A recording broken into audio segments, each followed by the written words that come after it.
ವರ್ತೂರಿನ ತೋಬರಹಳ್ಳಿಯಲ್ಲಿರುವ ವಿಭಾಗಾಯರ್ ಶಾಲಾ ಆಡಳಿತ ಮಂಡಳಿಯ ವಿರುದ್ಧ ಪೋಷಕರು ಎರಡನೇ ದಿನವೂ ಪ್ರತಿಭಟನೆ ಮುಂದುವರೆಸಿದ್ದಾರೆ. 1ನೇ ತರಗತಿಯ ಬಾಲಕಿ ಮೇಲೆ ಅತ್ಯಾಚಾರಕ್ಕೆ ಯತ್ನಿಸಿದ ಶಿಕ್ಷಕನಿಗೆ ಆಡಳಿತ ಮಂಡಳಿಯೇ ಅಭಯ ನೀಡ್ತಾ ಇದೆ. ಪ್ರಕರಣವನ್ನ ಮುಚ್ಚಿ ಹಾಕಲು ಪ್ರಯತ್ನಿಸ್ತಾ ಇದೆ. ಪ್ರಕರಣದ ಬಗ್ಗೆ ಇನ್ನೂ ಕೂಡ ಆಡಳಿತ ಮಂಡಳಿ ಪ್ರತಿಕ್ರಿಯೆಯನ್ನೇ ಕೊಟ್ಟಿಲ್ಲ ಅಂತ ಪ್ರತಿಭಟನೆನಿರತ ಪೋಷಕರು ಆಕ್ರೋಶವನ್ನ ವ್ಯಕ್ತಪಡಿಸಿದರು.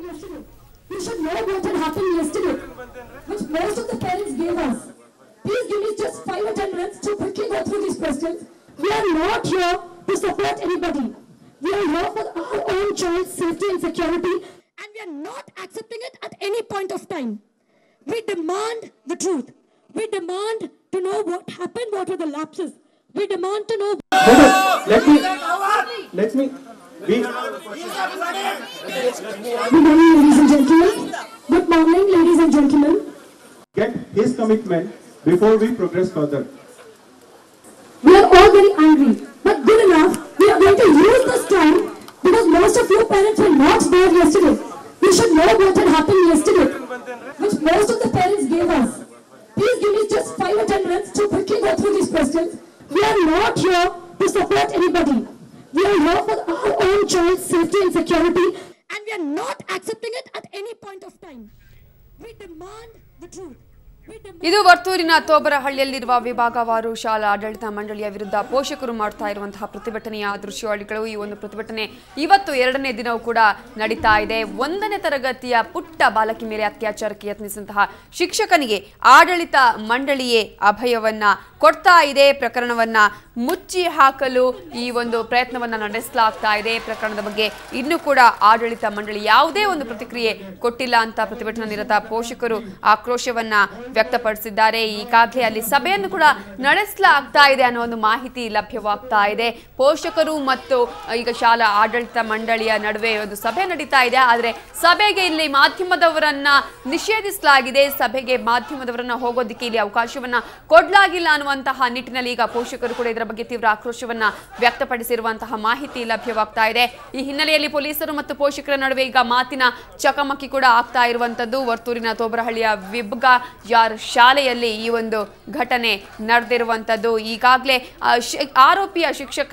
ಆರೋಪಿಯಾಗಿರುವಂತಹ ಶಿಕ್ಷಕನ ಬಂಧನಕ್ಕೆ ಪೋಷಕರು ಆಗ್ರಹವನ್ನ ವ್ಯಕ್ತಪಡಿಸ್ತಾ ಇದ್ದಾರೆ. ಯಾಕೆ ಶಾಲಾ ಆಡಳಿತ ಮಂಡಳಿ ಇನ್ನೂ ಕೂಡ ಒಂದೇ ಒಂದು ಪ್ರತಿಕ್ರಿಯೆಯನ್ನ ಕೊಟ್ಟಿಲ್ಲ, ಇದರ ಬಗ್ಗೆ ಯಾವುದೇ ಒಂದು ಮಾಹಿತಿಯನ್ನ ಕೊಟ್ಟಿಲ್ಲ, ಸ್ಪಷ್ಟೀಕರಣವನ್ನ ಕೊಟ್ಟಿಲ್ಲ, ಯಾಕೆ ಅನ್ನುವಂತಹ ನಿಟ್ಟಿನಲ್ಲಿ ಪೋಷಕರು ಈಗ ಆಕ್ರೋಶವನ್ನ ವ್ಯಕ್ತಪಡಿಸ್ತಾ ಇದ್ದಾರೆ. ತಮ್ಮ ಪ್ರಶ್ನೆಗಳನ್ನ ಕೇಳ್ತಾ ಇದ್ದಾರೆ, ಪ್ರತಿಭಟನೆಯನ್ನ ಮಾಡ್ತಾ ಇದ್ದಾರೆ. ಈ ಹಿನ್ನೆಲೆಯಲ್ಲಿ ಈಗ ಶಾಲಾ ಆಡಳಿತ ಮಂಡಳಿ ಅಲ್ಲಿನ ಪೋಷಕರ ಜೊತೆ, ಮಕ್ಕಳ ಪೋಷಕರ ಜೊತೆ ಒಂದು ಸುತ್ತಿನ ಸಭೆಯನ್ನ ನಡೆಸ್ತಾ ಇದೆ ಅನ್ನುವಂತಹ ಮಾಹಿತಿ ಲಭ್ಯವಾಗ್ತಾ ಇದೆ. ಆದ್ರೆ ಈ ಒಂದು ಸಭೆಗೆ ಮಾಧ್ಯಮದವರಿಗೆ ಪ್ರವೇಶವನ್ನ ನಿರಾಕರಿಸಲಾಗಿದೆ. ಮಾಧ್ಯಮದವರು ಈ ಒಂದು ಸಭೆಗೆ ಹೋಗೋದಕ್ಕೆ ಅವಕಾಶವನ್ನ ಕೊಟ್ಟಿಲ್ಲ. ಈ ಹಿನ್ನೆಲೆಯಲ್ಲಿ ಪೋಷಕರು ಈಗ ಈ ಒಂದು ಮಾಧ್ಯಮದವರಿಗೆ ಅವಕಾಶ ನಿರಾಕರಿಸಿದ ಹಿನ್ನೆಲೆಯಲ್ಲಿ ಆಕ್ರೋಶವನ್ನು ಕೂಡ ವ್ಯಕ್ತಪಡಿಸಿದ್ದಾರೆ.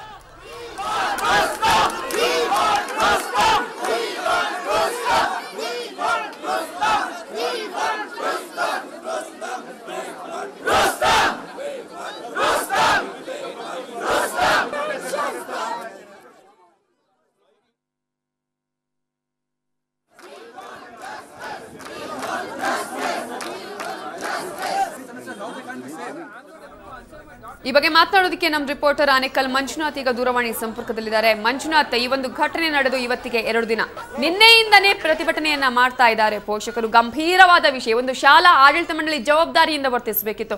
ಯಾಕೆ ಇಂತಹ ನಿರ್ಲಕ್ಷ್ಯವನ್ನ ತೋರ್ತಾ ಇದೆ? ಯಾಕೆ ಒಂದು ಪ್ರತಿಕ್ರಿಯೆ ಕೊಡೋದಕ್ಕೆ ಯಾಕೆ ನಿರಾಕರಿಸ್ತಾ ಇದೆ? ಇವತ್ತೀಗ ಸಭೆಯನ್ನ ನಡೆಸಲಾಗ್ತಾ ಇದೆ. ಸಭೆಯಲ್ಲಿ ಮಾಧ್ಯಮದವರಿಗೆ ನಿಷೇಧ ಹೇರೋದಕ್ಕೆ ಏನ್ ಕಾರಣ?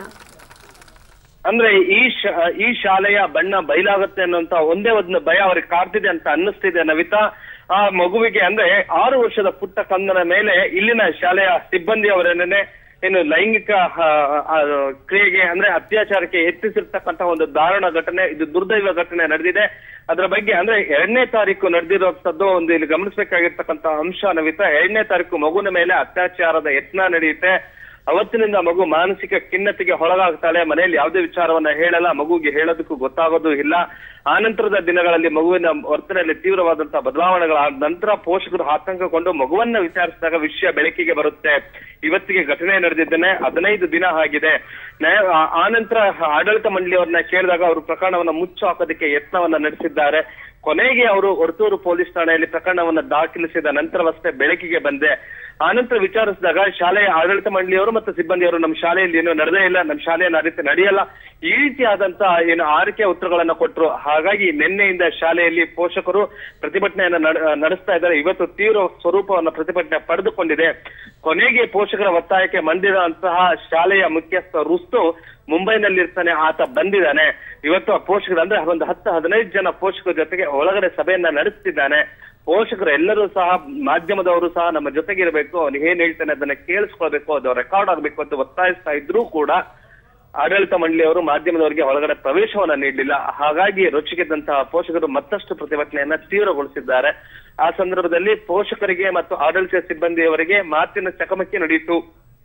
ಇದೆಲ್ಲ ಘಟನೆಗಳು ನಡೀತಾ ಇದ್ರು ಸಹ ಮೂಕ ಪ್ರೇಕ್ಷಕರಾಗಿರ್ತಕ್ಕಂಥವ್ರು ಪೊಲೀಸ್ನವರು. ಇಲ್ಲಿ ನಾವು ಇವತ್ತು ACP ದುಗ್ಗಪ್ಪನವರು ಹೇಳಿದರೆ 80% ತನಿಖೆ ಮುಗಿದಿದೆ, ಸಂಜೆ ಒಳಗಡೆ ನಾವು ಆರೋಪಿಗಳನ್ನ ಬಂಧಿಸ್ತೇವೆ ಅಂತ ಹೇಳ್ತಿದ್ದಾರೆ. ಅದೆಷ್ಟು ಮಟ್ಟಿಗೆ ನಿಜ ಗೊತ್ತಿಲ್ಲ. ಇದುವರೆಗೂ ಸಹ ತನಿಖೆಯ ಒಂದು ವಿಚಾರವನ್ನು ಸಹ ಯಾವುದೇ ಮಾಧ್ಯಮಗಳಿಗೆ ಬಿಟ್ಕೊಡ್ತಾ ಇಲ್ಲ. ಅಂದ್ರೆ ನಾವು ಗೌಪ್ಯತೆಯನ್ನ ಕಾಪಾಡ್ಕೊಳ್ತಾ ಆರೋಪಿ ತಪ್ಪಿಸ್ಕೊಳ್ಬಾರ್ದು ಅನ್ನೋಂತ ಕಾರಣದಿಂದ ನಾವು ಹೇಳ್ತಿಲ್ಲ ಅಂತ ಹೇಳಿದ್ದೇನೆ ಹೇಳ್ತಾ ಇದ್ದಾರೆ ಪೊಲೀಸರು.